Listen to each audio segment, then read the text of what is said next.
that now that I'm really thinking about it, most of you just really have a lot of strength for the education system. You come out strong for the education system. A lot of you want to bash the school for making a rule that betters their education system. Come on now. So why when you're going down to embassy and they said no phones, you carry your phone go left with a stranger? They said no belt, your clothes are drop off for you, you take out the belt and you're gone down at embassy. Why when you go to the courthouse and them say don't wear your armpit out, you're not going at your tank top? Hey?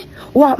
Those aren't rules that were made to be broken. Why only some rules we feel can be broken? Why is it that only when it comes down to the school system we bawl out about rules?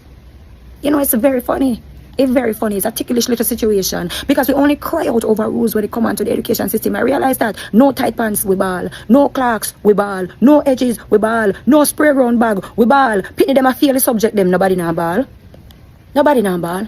Pitney them out a door past school bus a go on with the most, nobody na ball. Pitney them the all about a gallivant and a go on with all kind of things in them uniform, as well na ball. But when it comes down to rules in the classroom, the whole of we ball out. What kind of belly pay in the classroom and give us so?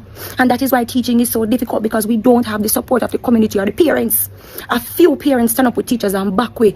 Only a few parents will say to their child, you are wrong. No, everybody want to fight teacher girl and fight teacher boy. Because when it comes down to the school system, we don't have no respect for it. We don't have no respect for it. So listen, don't let the edges hinder your child's education, mom. Send your pitney go where she can wear her edges. You hear? St. Andrew will not be accepting her, him, she, he, whoever with any edges. I'm a don't talk.